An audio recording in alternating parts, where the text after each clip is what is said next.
Hello बच्चों, आज हम लोग एक नए टॉपिक की शुरुआत करते हैं। हम लोगों ने पिछली क्लास में एक अध्याय चालू किया था जिसका नाम है प्रकाश तथा प्रकाश का परावर्तन। ठीक, और उस अध्याय में हमने कई सारे टॉपिक क्लियर कर लिए थे। जैसे प्रकाश पढ़ा था, इसके बाद प्रकाश किरणें क्या होती हैं उनके बारे में पढ़ा, और परावर्तन क्या होता है, दर्पण क्या होता है, इन सब टॉपिक्स के बारे में हम लोग डिस्कशन कर चुके थे। आज अब हम उसी के आगे कंटिन्यू करते हैं। आज जो हमारा टॉपिक रहेगा वो रहेगा प्रतिबिंब बनाने के नियम। यानी अगर हमें दर्पण का प्रयोग करके प्रतिबिंब अगर बनाना है तो हम किन 3 नियमों की सहायता से प्रतिबिंबों को बना सकते हैं, और उनकी सहायता से हम कौन कौन से या किन किन स्थितियों पर रख के प्रतिबिंबों को बना सकते हैं। तो ये हम अब बहुत ही आसान भाषा में सीखेंगे। तो आइए शुरुआत करते हैं। सबसे पहले हमारी हेडिंग है दर्पण से प्रतिबिंब बनाने के नियम। ठीक, तो दर्पण से प्रतिबिंब बनाने के कुछ जो प्रमुख नियम हैं, उन नियमों में हम सबसे पहले एक चीज़ याद रखते हैं कि जब भी कोई प्रतिबिंब हम बनाते हैं या जब भी कोई प्रतिबिंब बनता है, तो चाहे जो भी दर्पण हो या कोई भी प्रकाशिक यंत्र हो, तो हम अधिकतर जहाँ तक हो सकता है उसमें जो भी वस्तु रखते हैं वो सारी की सारी वस्तुएं रखी जाती हैं दर्पण के बाईं ओर।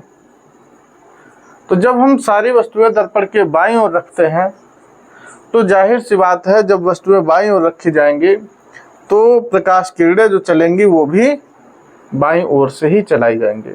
ठीक, ये ध्यान रखना पहली बात। ठीक, अब जब हम ये बात ध्यान रखेंगे कि सारी की सारी किरणें बाईं ओर से ही डाली जाएंगी, तो बस फिर 3 नियम बचते हैं। और उन 3 नियमों में कौन कौन से नियम हैं, आइए उनके बारे में हम लोग पढ़ते हैं। जैसे ये हमने एक बना लिया अवतल दर्पण, ठीक, जिसका द्वारक M1 और ये M2 है।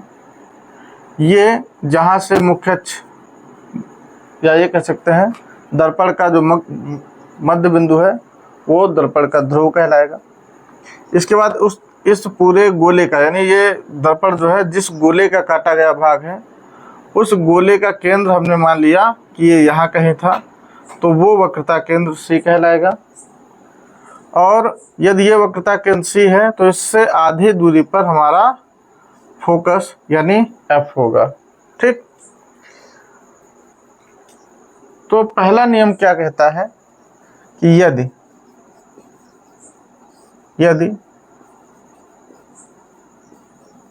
या ये कह सकते हैं कि मुख्य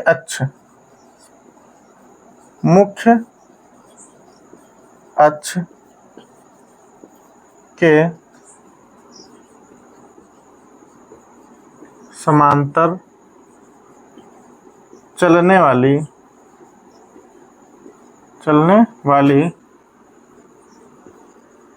प्रकाश किरणें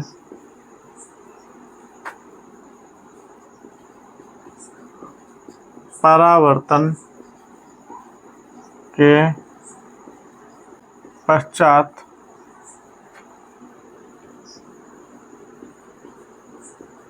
फोकस से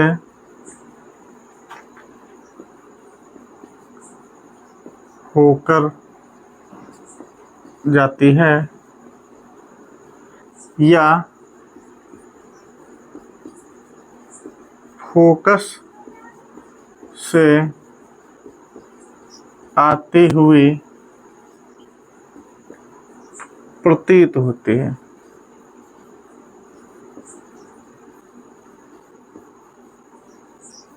ठीक,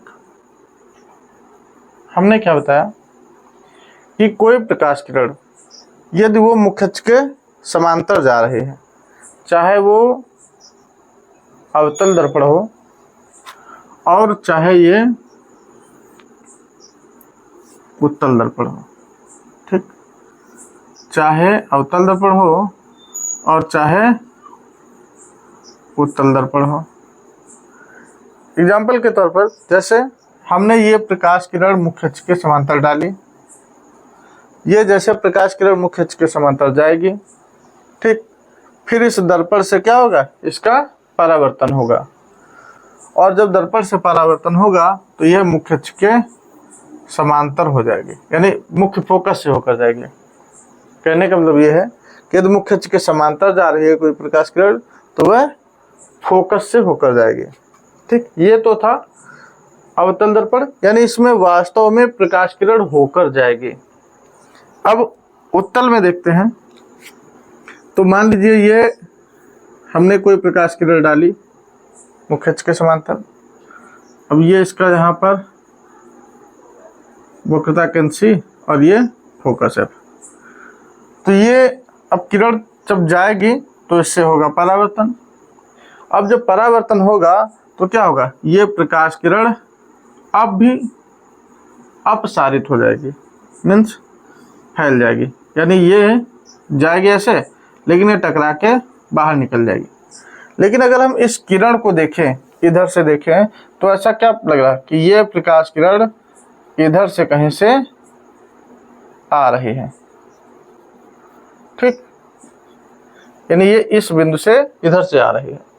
तो यही हमने बताया कि यदि मुख्य अक्ष के यानी मुख्य अक्ष के समांतर चलने वाली प्रकाश किरण फोकस से होकर जाती है या फिर फोकस से आते हुए, यानी ये ऐसा लग रहा है कि इधर से आ रही है, तो या फिर ये फोकस से आते हुए प्रतीत होती है, ठीक। दूसरा नियम क्या है,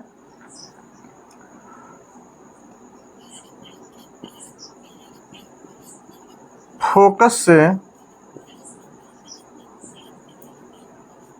होकर चलने वाली या फोकस से होकर जाने वाली या फोकस की ओर जाने वाली प्रकाश किरण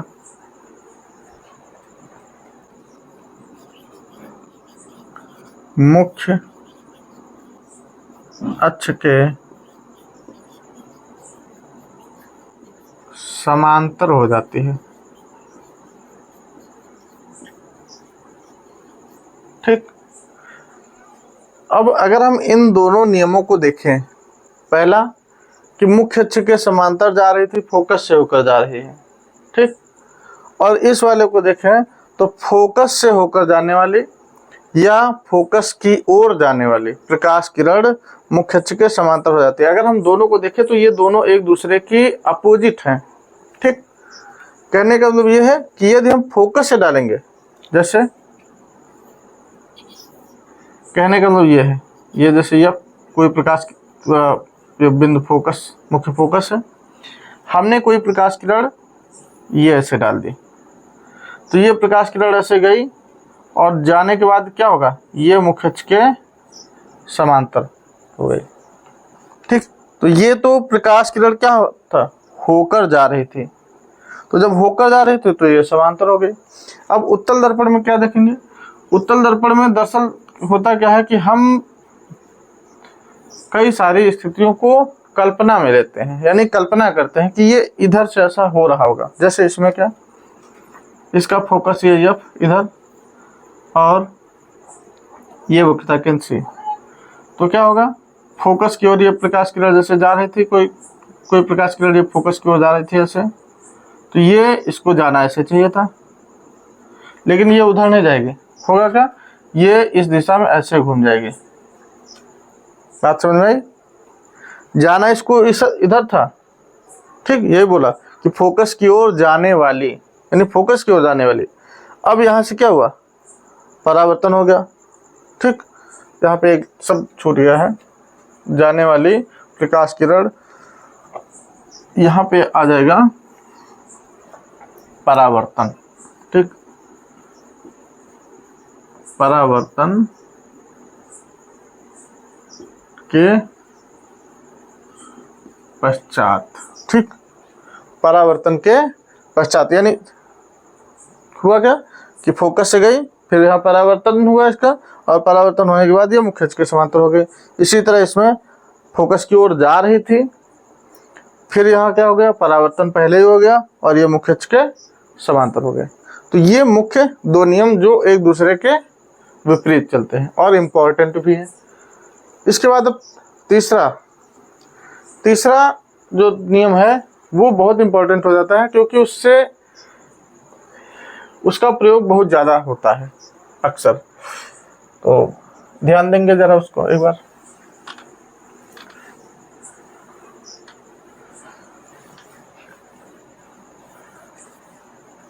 तीसरा नियम कहता है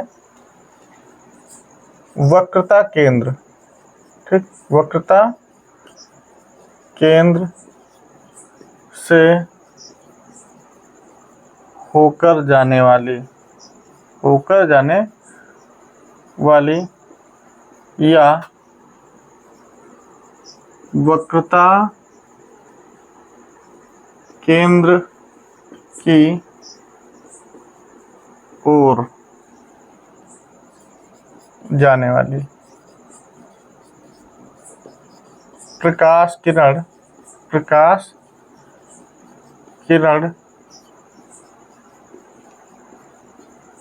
परावर्तन के पश्चात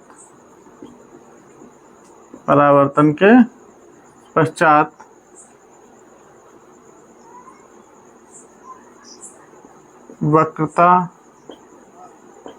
केंद्र से ही वापस लौट जाती है, ठीक, बात समझ में आई। कहने का मतलब ये है कि मान लीजिए कोई प्रकाश किरण, जैसे ये हमने कोई प्रकाश किरण ले ली और ये कहाँ से होके जा रही थी, ये इसका वक्रता केंद्र C बना, कोई प्रकाश किरण ये वक्रता केंद्र C से गई और जैसे गई और इसके बाद यहाँ क्या हुआ, इसका परावर्तन हुआ इस बिंदु से, और परावर्तन होने के बाद यह उसी बिंदु से, यानी बिना परिवर्तित हुए, बिना मार्ग को बदले यह उसी बिंदु से वापस लौट जाती है, ठीक। और यही नियम इसमें भी चलता है। जैसे ये इसका वक्रता केंद्र C, ये वक्रता केंद्र C और ये फोकस F। मान लीजिए ये कोई प्रकाश किरण ऐसे जा रही थी, किधर, वक्रता केंद्र की ओर, तो ये वक्रता केंद्र की ओर इसको जाना इस दिशा में ऐसे चाहिए था, यानी ये ऐसे जाना चाहिए था, लेकिन ये यहाँ से होकर नहीं जाएगी, यानी ये इसी जगह से ये जैसे आएगी, यहाँ से इसका परावर्तन हुआ और परावर्तन होने के बाद ये इसी जगह से वापस लौट जाएगी, ठीक। तो ये मुख्य 3 नियम थे और इन्हीं 3 नियमों का पालन करके हम कोई भी प्रतिबिंब बना सकते हैं। तो हमने 3 नियम कौन कौन से बताया। पहला नियम बताया कि मुख्य अक्ष के समांतर चलने वाली प्रकाश किरणें परावर्तन के पश्चात फोकस से होकर जाती हैं, ठीक। फोकस से यानी क्या बताया, मुख्य अक्ष के समांतर जाने वाली प्रकाश किरणें परावर्तन के पश्चात फोकस से होकर जाती हैं या फोकस से होकर आती हुई प्रतीत होती है, यानी फोकस से आती हुई प्रतीत होती है। दूसरा नियम हमने बताया कि फोकस से होकर जाने वाली या फोकस की ओर जाने वाली प्रकाश किरण परावर्तन के पश्चात मुख्य अक्ष के समानांतर हो जाती है, यानी समांतर हो जाती है। और इसके बाद हमने तीसरा नियम बताया। तीसरा नियम क्या बताया कि वक्रता केंद्र से होकर जाने वाली या वक्रता केंद्र की ओर जाने वाली प्रकाश किरण परावर्तन के पश्चात अपने ही मार्ग से वापस लौट जाती है, ठीक। सॉरी, अपने ही मार्ग से वापस लौट जाते हैं। अब ये जो 3 नियम हमने बताए हैं, इन 3 नियमों का प्रयोग करके ही हम कोई भी प्रतिबिंब बना सकते हैं, चाहे वो उत्तल दर्पण के लिए हो और चाहे वो अवतल दर्पण के लिए हो। ठीक, तो अब हम लोग अगले नेक्स्ट टॉपिक पे चलते हैं, दर्पण द्वारा प्रतिबिंबों का बनना।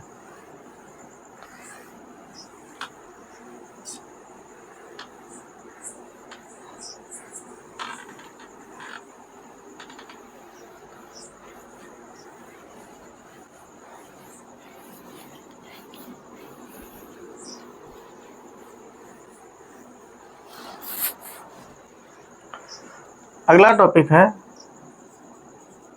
दर्पण द्वारा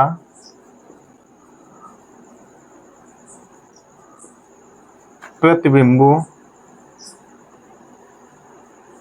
का बनना। और इस पहली हेडिंग में भी है अवतल दर्पण द्वारा, अवतल दर्पण द्वारा।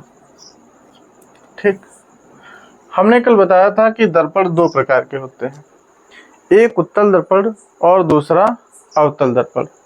ठीक, तो जो उत्तल दर्पण होता है वो उभरा हुआ होता है, या ये कह सकते हैं उसके उभरे हुए तल से परावर्तन होता है।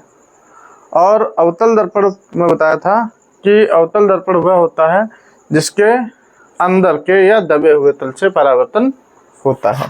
ठीक, तो अवतल दर्पण द्वारा प्रतिबिंब बनाने की कुल 6 स्थितियां हैं। अवतल दर्पण द्वारा प्रतिबिंब बनाने की कुल 6 स्थितियां हैं। पहली स्थिति है जब वस्तु अनंत पर हो।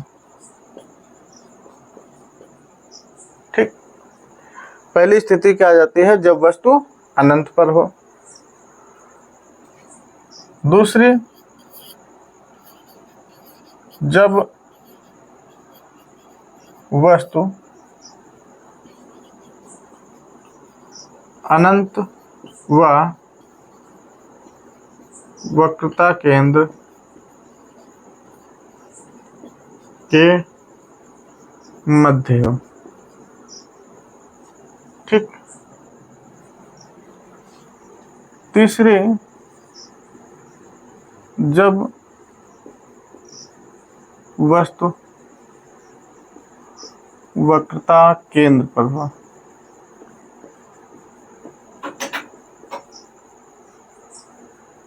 और चौथी, जब वस्तु वक्रता केंद्र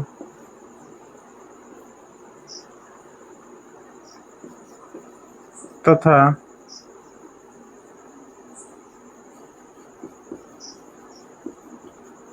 फोकस के मध्य हो।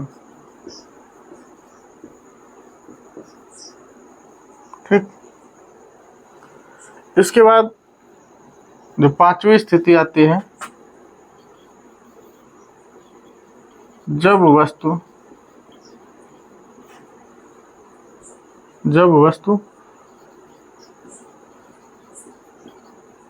फोकस पर हो।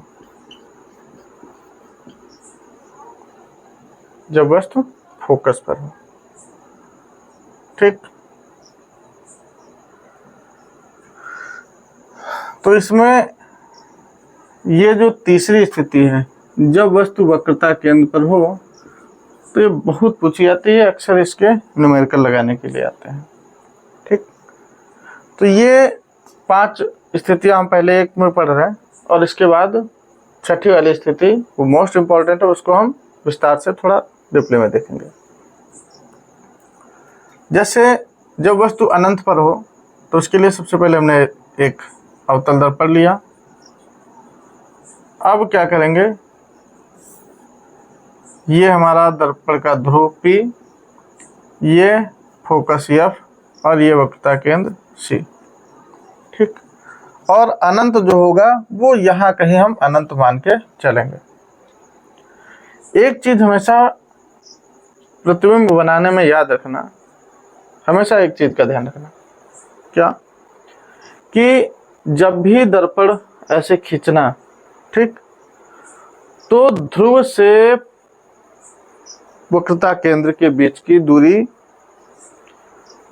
इतनी लेना कि उसका जो बिंदु मध्य बिंदु पड़े वो बीचों बीच में आए, यानी जो फोकस है वो बीचों बीच में आए। एग्जाम्पल के तौर पर हमने जैसे वक्रता केंद्र और फोकस के बीच की दूरी को हमने 8 सेंटीमीटर ले लिया, ठीक, यानी वक्रता केंद्र और फोकस के बीच की दूरी को हमने कितना ले लिया, 8 सेंटीमीटर।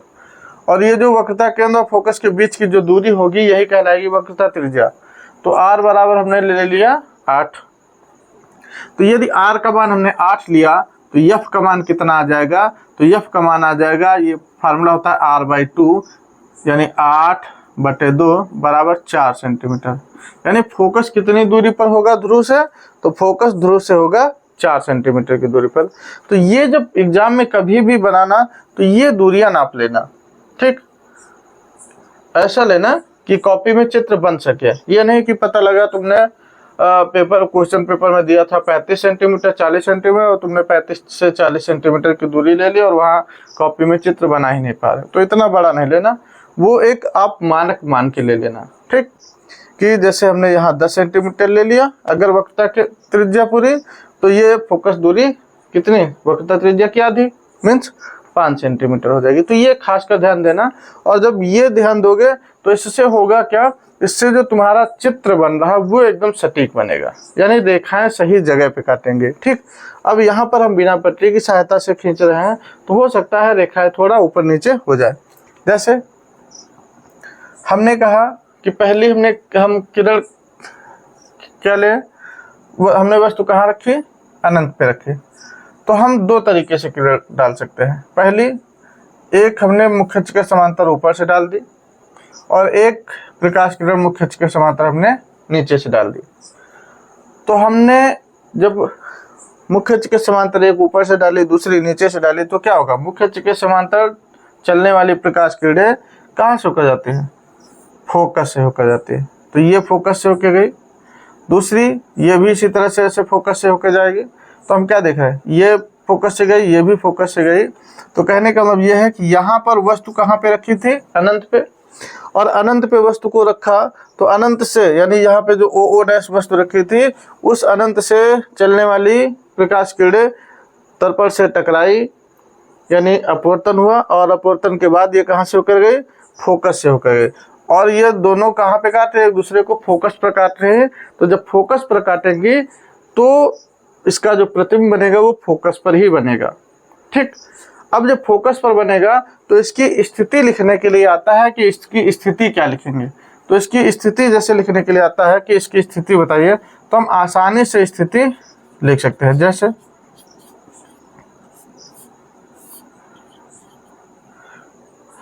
सबसे पहले तो एक चीज ये ध्यान देना, दर्पण है हमारा अवतल, और अवतल दर्पण में प्रतिबिंब हमेशा बनता है वास्तविक, ठीक, प्रतिबिंब हमेशा वास्तविक बनता है। अब वास्तविक क्यों बनता है, क्योंकि ये कैसे जानेंगे कि वास्तविक बनता है, क्योंकि जो किरणें हैं वो वास्तव में काट रही हैं, यानी एक दूसरे को वास्तव में काटती है। और हमने ये प्रतिबिंब की परिभाषा में बताया था कि जब दो प्रकाश किरणें एक दूसरे को वास्तव में काटे तो वहाँ प्रतिबिंब वास्तविक होता है, यानी किसी बिंदु वस्तु से चलने वाली प्रकाश किरणें जब किसी बिंदु पर वास्तव में मिलती हैं तो वो वास्तविक प्रतिबिंब होता है।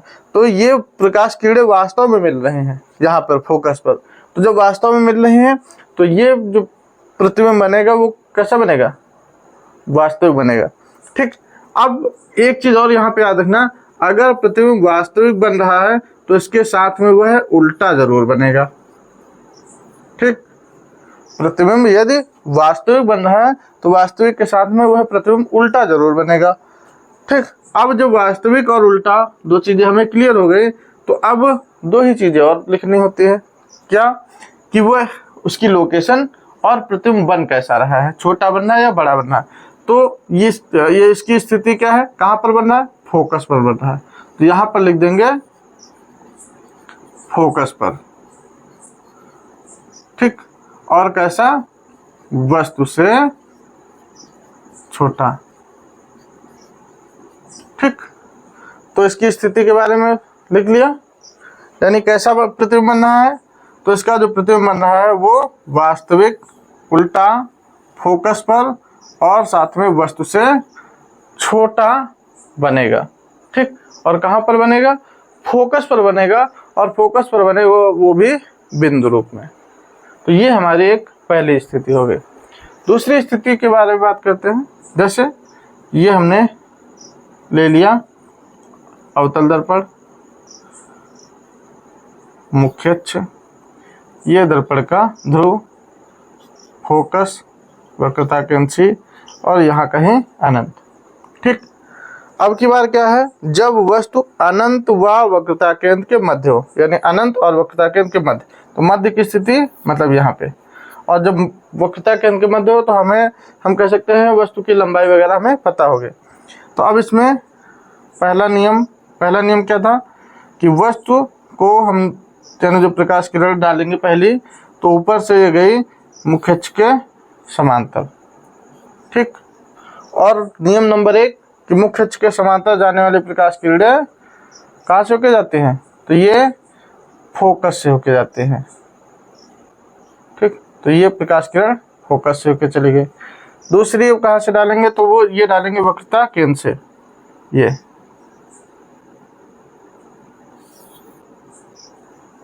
ठीक, दूसरी हमने डाली वक्रता केंद्र से।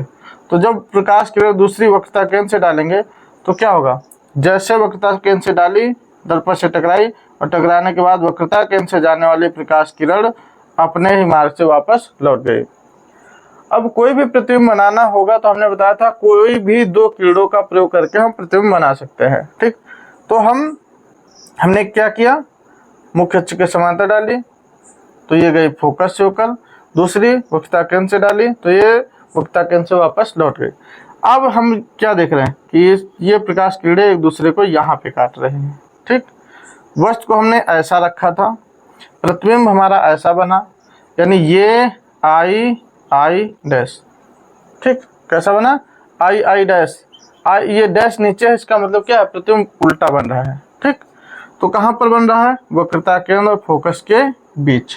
तो यहाँ पे लिख सकते हैं प्रतिबिंब के बारे में, यानी स्थिति के बारे में हम बता सकते हैं। कैसी स्थिति, यानी क्या बन रहा है, कैसा बन रहा है प्रतिबिंब, वास्तविक।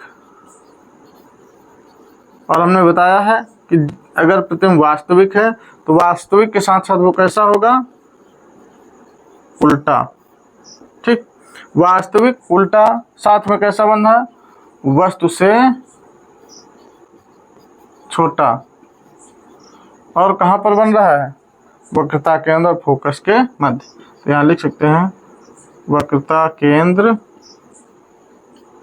तथा फोकस के मध्य। ठीक, तो इस तरह से हम बाकी के सभी आसानी से निकाल सकते हैं। इनमें है कुछ नहीं, बस हमें ध्यान क्या देना होता है, हमें बस ध्यान ये देना होता है कि वस्तु कहाँ पर रखी जा रही है, और जहाँ पर वस्तु रखी जा रही है तो वहाँ से हम किरणें किस किस दिशा से डाल सकते हैं। यानी मुख्य अक्ष के समांतर जा सकती है किरण, या फोकस से होकर जा सकती है, या वक्रता केंद्र से। कहीं 2 जगह से, चाहे वक्रता केंद्र से डाली जाए, चाहे फोकस से डाली जाए, या मुख्य अक्ष के समांतर डाली जाए, कोई 2 स्थितियों से हम कोई भी प्रतिबिंब बना सकते हैं। अब सबसे जो इम्पोर्टेंट है तीसरा, उसके बारे में देखते हैं। तीसरा क्वेश्चन है, यानी तीसरी स्थिति है, जब वस्तु वक्रता केंद्र पर हो।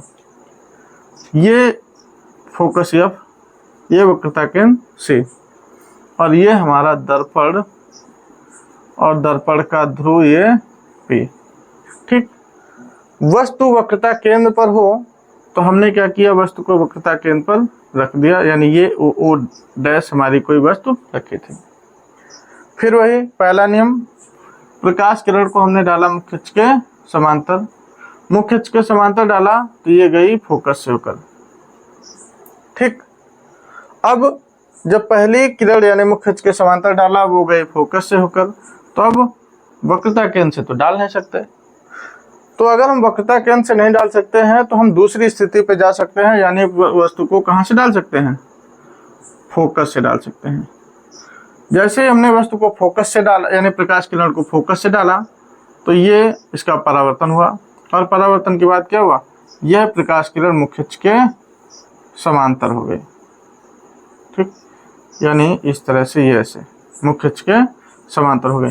और ध्यान से अगर हम देखें तो यह इसी यानी बिंदु पर आके काट रही है, ये ऐसे। ठीक, यानी वक्रता केंद्र पर। अब जब वस्तु वक्रता केंद्र पर काटेगी, उसी बिंदु पर, यानी जहां पर वस्तु रखी थी उसी बिंदु पर वस्तु अगर काट रही है, यानी किरण उसी बिंदु पे काट रहे हैं, तो ऐसी स्थिति में जो प्रतिबिंब बनेगा वो कैसा बनेगा, वो बनेगा वस्तु के आकार के बराबर। तो पहले तो दो जो बिंदु थे वो कॉमन ही रहेंगे। क्या प्रतिबिंब कैसा रहा है, वास्तविक बन रहा है। तो हमने बताया था कि ये शब्द जरूर लिख दो, यदि वास्तव में काट रहा है, यानी वास्तव में कीड़े काट रहे हैं, तो वास्तव में काट रहे हैं तो इसके लिए कैसा प्रतिबिंब वास्तविक। हमने बताया था अगर प्रतिबिंब वास्तविक बन रहा है तो वो उल्टा जरूर बनेगा।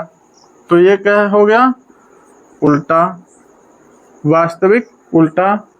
अब साथ में आकार कैसा है, तो आकार हमने बताया जब वस्तु जिस बिंदु पर रखी हो उसी पर बने तो हमेशा बराबर ही बनता है। तो आकार कैसा हो जाएगा, वस्तु के बराबर। ठीक, अब कहाँ पर बन रहा है, तो वक्रता केंद्र पर ही बन रहा है। तो यहाँ पे लिख देंगे वक्रता केंद्र पर। ठीक, बस और कुछ नहीं था। यानी हम कह सकते हैं कि वक्रता केंद्र पर रखी वस्तु का प्रतिबिंब वक्रता केंद्र पर उल्टा, वास्तविक और वस्तु के आकार के बराबर बनेगा। बस हो गया। अब इसके बाद चौथी स्थिति पे आते हैं। चौथी स्थिति में क्या, हमने वस्तु को रखा, अब वस्तु को वक्रता केंद्र तथा फोकस के मध्य, यानी हम धीरे धीरे क्या देख रहे हैं, पहले अनंत पे थे, फिर अनंत से वक्रता केंद्र की ओर बढ़े, फिर क्या देखा, वक्रता केंद्र पर आ गए, अब वक्रता केंद्र को पार कर गए। यानी ये हमारा वक्रता केंद्र,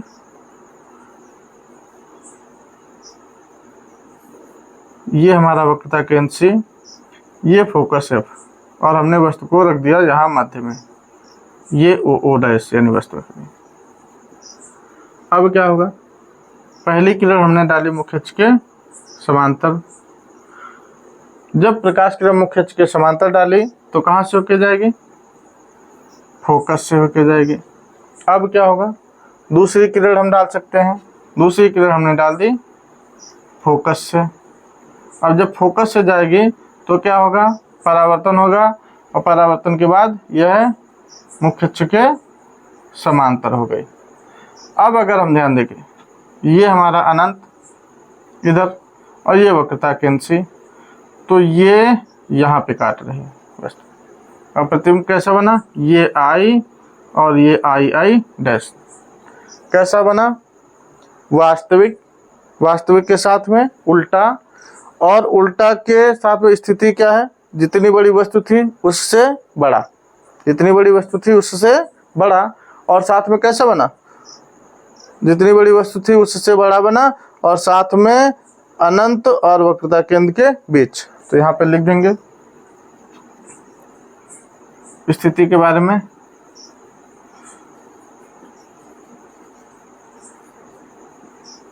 वास्तविक,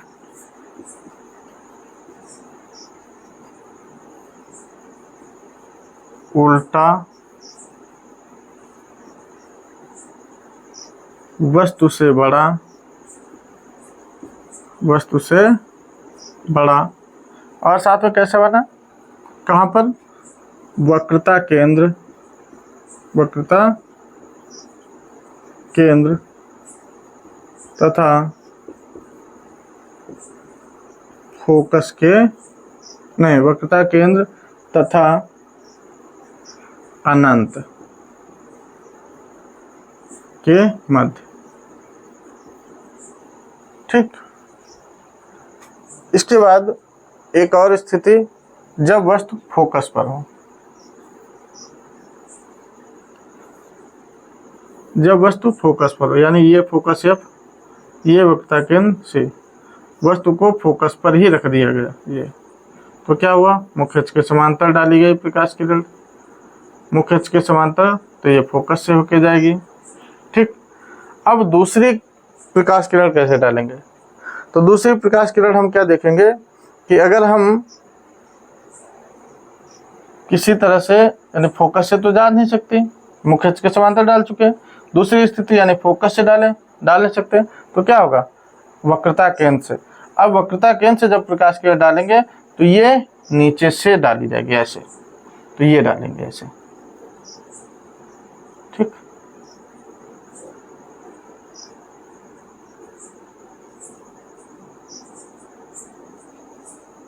थोड़ा सा टेढ़ी हो रही है जैसे। ठीक। अब जब ये जैसे वक्रता केंद्र से डाली गई, तो जैसे गई वक्रता केंद्र से जाके टकराई, और टकराने के बाद ये फिर वापस उसी मार्ग में वापस लौट आई, यानी ये ऐसे लौट के चली गई, ये वाली भी चली गई। तो अब दोनों क्या है, ना फोकस पर काट रहे हैं, ना वक्रता केंद्र पर काट रहे हैं, ना ही वक्रता केंद्र और अनंत के बीच काट रहे हैं। तो ये आगे जाके ये अनंत वाली स्थिति, यानी ये काटेंगे कहाँ जाके, अनंत पे काटेंगे। तो ये इसका जो प्रतिबिंब कैसा बनेगा, कैसा बनेगा, तो ये बनेगा वास्तविक। ठीक। वास्तविक के साथ साथ हमने बताया था उल्टा, और वास्तविक के साथ उल्टा, साथ में और कैसा, वास्तविक उल्टा, वस्तु से बड़ा तथा अनंत पर बनेगा। ठीक। अब इसके बाद एक और स्थिति बच जाती है, और वो स्थिति क्या बचती है कि जब वस्तु को कहाँ पे रखा जाए, फोकस तथा ध्रुव के बीच में, या फोकस तथा दर्पण के बीच में। और वो स्थिति इम्पोर्टेंट हो जाती है, और वो स्थिति इम्पोर्टेंट इसलिए हो जाती है क्योंकि उस ऐसी स्थिति में प्रतिबिंब जो बनता है वो बनता है, यानी उस स्थिति में सीधा, और जब प्रतिबिंब सीधा बनता है तो वो बनता है जाके दर्पण के पीछे, और जब दर्पण के पीछे बनता है तो वो बनता है कैसा, सीधा। और हमने बताया कि अगर उल्टा है तो वास्तविक होगा, वास्तविक है तो उल्टा होगा, तो वो बनता है सीधा, और जब सीधा होगा तो वो आभासी होगा, या आभासी है तो सीधा। ठीक। यानी अगर आभासी शब्द कहे तो सीधा, सीधा कहे तो आभासी, ये दोनों एक दूसरे के पूरक, जैसे उल्टा वास्तविक। अब इन सभी में हमने एक चीज देखा, क्या, कि जब हम वस्तु को अनंत पे रख रहे थे तो प्रतिबिंब बन रहा फोकस पर, और जब वस्तु को फोकस पर रखा तो बना अनंत पर। ठीक। तो कहने का मतलब ये है कि हम यहाँ पे एक ये लाइन ड्रॉ कर रहे हैं, और जो कि सबसे इम्पोर्टेंट हो जाती है। जैसे ये हमारा दर्पण है, यानी ये दर्पण, छठी वाली स्थिति हम अलग ही बताएंगे। ये बिंदु हमारा F, और ये C, और ये अनंत। ठीक। प्रतिबिंब की कुल 3 स्थितियां हैं। यदि अनंत पे रखा, ठीक, तो बनेगा जाके फोकस पर। ठीक। वस्तु को कहाँ रखा, अनंत पे, तो फोकस पर, और फोकस पे रखा तो अनंत पे। यानी ये 1 नंबर स्थिति, यानी फोकस पे रखा तो, यानी अनंत पे रखा तो फोकस पर, और ये 5वीं स्थिति, यानी फोकस पर वस्तु को रखा तो फोकस पर रखा तो ये बना कहाँ, अनंत पे। ठीक। फोकस पे तो यानी अनंत पे तो फोकस, फोकस पे तो अनंत। इसके बाद तीसरी स्थिति, यदि वस्तु को वक्रता केंद्र पे रखा तो प्रतिबिंब भी वक्रता केंद्र पर ही बना। ठीक, वस्तु को वक्रता केंद्र पर रखा तो प्रतिबिंब वक्रता केंद्र पर ही बनेगा।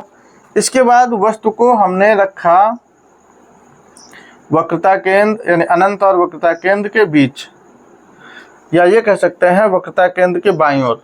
तो जब वस्तु को हम वक्रता केंद्र के बाईं ओर रखेंगे तो प्रतिबिंब हमारा, यानी ये कह सकते हैं कि स्थिति अगर हमारी 2 है तो ये 2 के लिए चित्र बनेगा। यानी वस्तु को 2 नंबर पे रखा तो 2 के लिए ये बनेगा। ठीक, वस्तु को वक्रता अनंत और वक्रता केंद्र के बीच रखा तो अनंत और वक्रता केंद्र के बीच रखी वस्तु का प्रतिबिंब, यानी अगर वक्रता केंद्र के बाईं ओर रखा तो प्रतिबिंब बनेगा दाईं ओर। ठीक, और यदि हम वस्तु को दाईं ओर रखेंगे, ठीक, तो प्रतिबिंब हमारा बन जाएगा बाईं ओर, यानी यहाँ पे नीचे। ध्यान दिए, बाईं ओर यानी वक्रता केंद्र के बाईं ओर रखा तो प्रतिबिंब दाईं ओर, और दाईं ओर रखा तो बाईं ओर। अब जैसे देखो हमने क्या किया, यहाँ पर ये जैसे वक्रता केंद्र, ये वक्रता केंद्र और अनंत बाईं ओर रखा, प्रतिबिंब कहाँ बना, दाईं ओर। अब इसमें देखो, इसके हमने दाईं ओर रखा यानी वक्रता केंद्र के दाईं ओर ये वस्तु रखी और इसका प्रतिबिंब बाईं ओर यहाँ। इसमें देखो फोकस पे रखा तो ये अनंत पे, इस पे देखो अनंत पे रखा फोकस पे, और ये उसी बिंदु पे रखा उसी बिंदु पे। तो बस यही कुछ साधारण सी ट्रिक है जो हमें ध्यान देने हैं। ठीक, अब आगे छठी स्थिति पर आते हैं। छठी लास्ट स्थिति देखते हैं। लास्ट स्थिति है जब वस्तु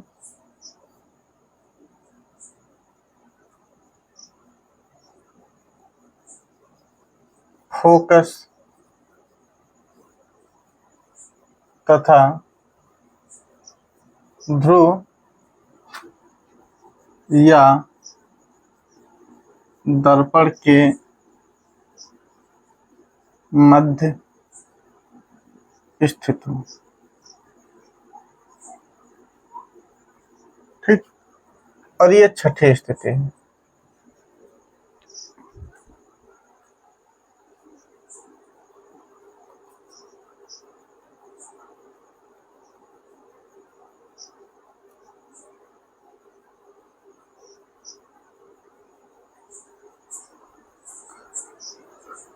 लास्ट स्थिति है जब वस्तु फोकस तथा ध्रुव कह सकते हैं, कभी कभी पेपर में आ जाता है, जैसे ऐसे ये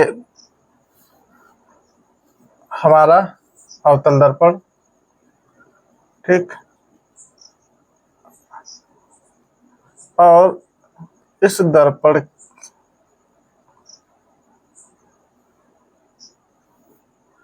ये हमारा अवतल दर्पण और ये दर्पण का ध्रुव। ठीक, ये हमने ले लिया दर्पण का मुख्य फोकस F और ये वक्रता केंद्र C। ठीक, अब हमने क्या बताया कि जब वस्तु फोकस तथा ध्रुव या दर्पण, अब पेपर में 2 स्थितियां पूछ सकता है। पहले तो मतलब ये कह सकता है कि फोकस तथा ध्रुव के मध्य या फोकस तथा दर्पण के मध्य।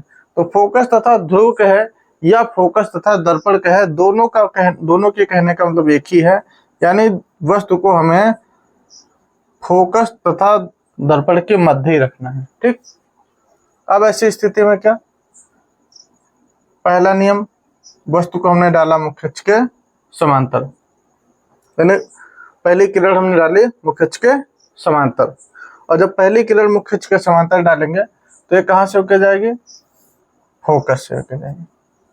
ठीक, अब तीसरा नियम हमने क्या बताया था कि वस्तु को डालेंगे वक्रता, अब किरण को डालेंगे वक्रता केंद्र से। तो जब हम किरण यानी प्रकाश के जब वक्रता केंद्र से डालेंगे, यानी ये, ठीक, तो ऐसी स्थिति में हम क्या देख रहे हैं, ये जैसे प्रकाश किरण जाएगी वैसे ही ये वापस लौट आएगी। तो जैसे जा रही वैसे ही जब वापस लौट आएगी, तो इसका मतलब क्या, और इधर क्या देख रहे हैं, इधर दूरी कम होती जा रही और इधर दूरी बढ़ती जा रही है। तो जब इधर दूरी बढ़ती जा रही है तो इसका मतलब क्या, ये किरणें आपस में एक दूसरे को आगे इधर तो काटेंगी नहीं। तो जब ये किरणें इधर एक दूसरे को नहीं काटेंगे तो इसका मतलब हम क्या अनुमान लगाएंगे कि ये प्रकाश किरणें हो सकता है कि ये पीछे से मिलके आ रहे हों। तो जब पीछे से मिलके आ रहे हो तो हम पीछे एक आभास करेंगे, कल्पना करेंगे। तो ऐसी स्थिति में ये देखेंगे ये दोनों एक दूसरे को यहाँ पर काट रहे हैं। तो जब यहाँ पर काटेंगे तो इनका भी प्रतिबिंब ये यहाँ पर ही बनेगा ऐसा, ठीक, यानी ये प्रतिबिंब बनेगा। और ये कैसा बन रहा है, यानी एक दूसरे को काट, वास्तविक में नहीं काट रहे हैं, प्रतीत है ऐसा हो रहा है। वस्तु ये हमने ओ डैश, ये वस्तु हमने यहाँ रखी थी, इसका प्रतिबिंब बना ये आई डैश, ठीक। कैसा बना, जैसी वस्तु थी उससे बड़ा, यानी जितनी बड़ी वस्तु थी उससे बड़ा प्रतिबिंब बना। साथ में कैसा बना, सीधा बना। और हमने बताया था कि जब भी प्रतिबिंब सीधा बने तो एक स्थिति उसमें और जोड़ देते हैं, सीधा है तो वह आभासी जरूर होगा। तो यहाँ पर स्थिति में हम लिख सकते हैं, स्थिति में क्या लिख देंगे, सीधा, और सीधा है तो आभासी, सीधा है तो आभासी जरूर बनेगा। इसके साथ ही कैसा बनेगा, वस्तु से बड़ा, और कैसा बनेगा, मतलब और कहाँ बनेगा, दर्पण के पीछे, ठीक, दर्पण के पीछे। तो बस ये कुल 6 स्थितियां थी जिनकी सहायता से हम स्थितियों के बारे में पता लगा सकते हैं कि किस वस्तु का प्रतिबिंब कहाँ पर, यानी कि किस वस्तु को कहाँ पर रखा जाए तो उसका प्रतिबिंब कहाँ पर बनेगा। ये तो अभी तक थी, हमने अवतल दर्पण से जो स्थितियां पढ़ी थी उन वो। अब आगे आ जाते हैं उत्तल दर्पण। अगली जो हेडिंग है वो है उत्तल दर्पण द्वारा, उत्तल दर्पण द्वारा प्रतिबिंबों का बनना, प्रतिबिंबों का बनना, ठीक। उत्तल दर्पण में एक चीज याद रखना है, उसमें वैसे 2 स्थितियां बनती हैं और दोनों स्थितियों को खासकर ज्यादा कोई इंपॉर्टेंट नहीं है, एक लेकिन स्थिति हमें याद ही रखनी है। क्या, जैसे हमने प्रकाश किरण डाली मुख्य अक्ष के समांतर, तो क्या होगा, यह मुड़ जाएगी और इधर से हम देखेंगे तो ऐसा लगेगा कि यह प्रकाश किरण फोकस से होकर आ रही है, ठीक। दूसरी, हम किरण डालेंगे वक्रता केंद्र से, तो जब दूसरी किरण हम, यानी हमने वस्तु को यहाँ कहीं मान लिया रखा है, ठीक, ये हमारा अनंत और इधर अनंत और दर्पण के मध्य। अब क्या किया हमने, दूसरी डाली हमने मुख्य अक्ष के, यानी वक्रता केंद्र से, तो ये वक्रता केंद्र से जाने वाली, जैसे हमने ये ऐसे डाली, तो ये कल्पना करेंगे कि ये यहाँ से होकर जाएगी, यानी यहाँ से होकर आ रही है, यानी गई और जाने के बाद ये ऐसे ही इसी जगह से वापस लौट जाएगी। तो जब ये ऐसे ही यहीं से वापस लौट जाएगी तो हम क्या देखेंगे कि ऐसा लगेगा कि ये प्रकाश किरण यहाँ से होकर आ रही है। तो अब पीछे जैसे देखेंगे तो देखेंगे क्या कि ये दोनों प्रकाश किरणें एक दूसरे को यहाँ पे काट रहे हैं, यानी ये ओ डैश वस्तु रखी थी और इनका प्रतिबिंब ये आई डैश बना। अब बना कैसा, सीधा, और हमने बताया था कि जब सीधा बन जाए तो सीधा की स्थिति में ये आभासी जरूर होगा, या ये कह सकते हैं आभासी है तो सीधा है। तो यहाँ पे लिख सकते हैं स्थिति में क्या, आभासी, ठीक, आभासी के साथ में कैसा, सीधा वस्तु से छोटा तथा कहां पर बन रहा है, दर्पण तथा फोकस के मध्य, फोकस के मध्य, ठीक। इसमें यही स्थिति इंपॉर्टेंट थी, इसलिए हमने इसको बता दिया। एक और स्थिति आती है कि जब वस्तु अनंत पे रखी हो, और जब अनंत पे रखी जाती है तो उसका वो तो पता ही है कि अनंत पे रखी वस्तु का प्रतिबिंब फोकस पर बनता है, ठीक। अब ये दोनों स्थितियों को हमने एक साथ बनाया, इसलिए ये तो थी अवतल दर्पण द्वारा, ठीक, और ये स्थिति थी उत्तल दर्पण द्वारा। अब दोनों स्थितियों में हमें क्या देखना है, अवतल दर्पण की इस स्थिति में भी प्रतिबिंब सीधा और आभासी बनता है, और उत्तल दर्पण की स्थिति में भी प्रतिबिंब सीधा और आभासी बनता है। बस फर्क क्या है, यहाँ पर सीधा आभासी और वस्तु से बड़ा प्रतिबिंब बनेगा, ठीक। कैसा बनेगा, सीधा आभासी वस्तु से बड़ा। तो याद रखना,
अब जरा ध्यान देना, हमने यहाँ दो बातें लिखी।